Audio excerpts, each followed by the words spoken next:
오늘 아침을 여는 말씀은 이사야 20장 1절에서 3절 말씀입니다. 아수르의 사르곤 왕이 다르단을 아스돗으로 보내매 그가 와서 아스돗을 쳐서 취하던 해니라. 그때에 여호와께서 아모스의 아들 이사야에게 말씀하여 이르시되 갈지어다 내 허리에서 배를 끄르고 내 발에서 신을 벗을지니라 하시매 그가 그대로 하여 벗은 몸과 벗은 발로 다니니라. 여호와께서 이르시되 나의 종 이사야가 3년 동안 벗은 몸과 벗은 발로 다니며 애굽과 구스에 대하여 징조와 예표가 되었느니라. 아멘. 이사야 20장은 18장부터 시작된 구스와 애굽에 대한 예언의 마지막 부분입니다.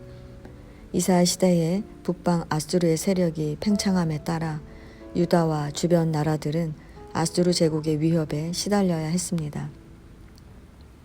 그래서 약소국들은 서로 동맹을 맺고 또 남쪽의 강대국 구스와 애굽을 의지하면서 아수르에 저항하고자 했습니다. 본문은 아수르가 아스돗을 취하던 해에 하나님의 말씀이 이사야에게 임했다라고 시작합니다. 아스돗은 예루살렘 서쪽 50km 지점에 위치한 블레셋의 도시입니다. 아수르가 아스돗을 취했다는 것은 블레셋이 애굽을 믿고 아수르의 반란을 일으켰다가 정복당했다는 것입니다. 그 상황에서 하나님의 명령이 이사야에게 임했다는 것은 하나님께서 대제국 아수르의 공격이 두려워 애굽과 구스의 힘을 의지하려고 하는 유다 백성들에게 하실 말씀이 있다는 뜻입니다. 하나님은 그 말씀을 이사야의 삶을 통해 말하게 하셨습니다.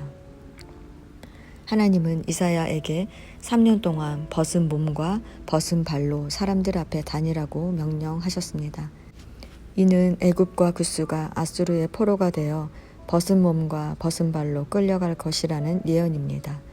하나님은 장차 애굽과 구스가 당할 일들을 이사야의 극단적인 행동을 통해 보여주신 것입니다.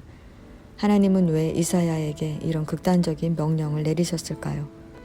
유다의 무지함과 어리석음 때문입니다. 하나님은 선지자들을 통해 계속해서 말씀하시고 권고하시고 경고하셨습니다. 수많은 말씀이 주어졌는데도 유다의 태도는 변하지 않았습니다. 아수르가 공격하자 유다는 전능하신 하나님이 아니라 애굽을 의지했습니다. 유다에게 애굽은 희망이었습니다. 그들은 보이지 않는 하나님을 무시하고 눈에 보이는 애굽의 강한 군사력을 의지했습니다. 그래서 하나님은 이사야에게 극단적인 행동을 하게 하심으로써 애굽과 구스가 처참하게 패배한다는 것을 알려주신 것입니다. 선지자의 행동은 단지 그들의 운명을 예고하는 데 목적이 있는 것이 아닙니다. 그들의 운명을 미리 알림으로써 유다가 어떻게 대처해야 하는가를 깨닫게 하는 데 목적이 있습니다. 우리가 의지할 분은 오직 하나님뿐입니다. 하나님이 이사야에게 벗은 몸과 벗은 발로 다니게 하신 것은 우리 눈에 강해 보이는 세상이 아니라 능력의 하나님을 바라보라는 뜻입니다. 그런데 유다는 그것을 깨닫지 못했습니다. 결국 애굽과 구스는 아수르의 포로가 되어 수치를 당할 것입니다.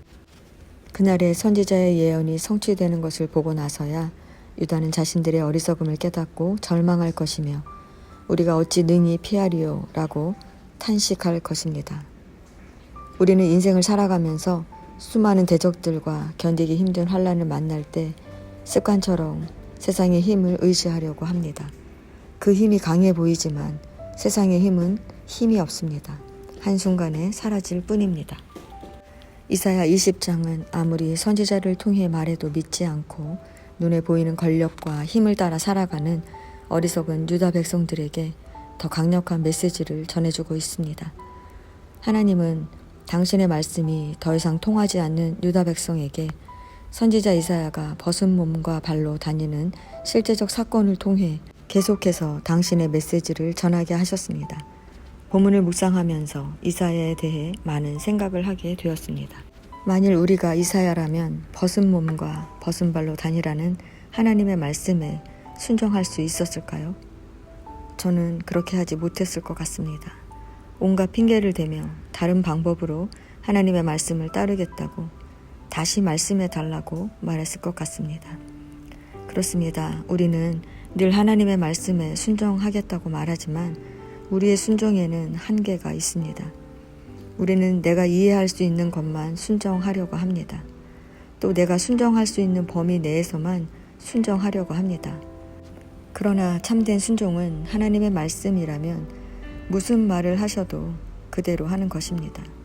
성도 여러분, 우리는 얼마나 하나님의 말씀에 순종하며 살고 있습니까? 지금도 하나님은 우리에게 말씀하십니다. 하나님은 기록된 성경을 통해서, 선포되는 설교 말씀을 통해서, 그리고 우리의 삶에 일어나는 많은 사건을 통해서 우리에게 말씀하고 계십니다. 문제는 유다 백성들처럼 우리는 그 하나님의 말씀을 들으려 하지 않는다는 것입니다. 우리가 기억해야 할 것은 먼저 하나님의 말씀에 귀 기울이며 살아야 한다는 것입니다. 이사야가 그 수치스러운 사명을 감당할 수 있었던 가장 큰 이유도 하나님의 말씀을 바로 들었기 때문입니다. 우리는 말씀을 펴고 읽지 않으면 하나님의 뜻을 알 수 없습니다. 오늘도 말씀으로 하루를 시작하시는 성도 여러분, 먼저 하나님의 말씀을 듣는 것에 열심을 내시기 바랍니다. 그리고 그 말씀에 가감없이 그대로 순종하시기 바랍니다. 그러면 하나님의 말씀을 듣고 순종하는 성도님들을 통해 하나님은 당신의 뜻을 이루어 가실 것입니다. 하나님의 말씀에 순종함으로 이사야처럼 온전히 쓰임받는 성도님 되시기를 간절히 소망합니다.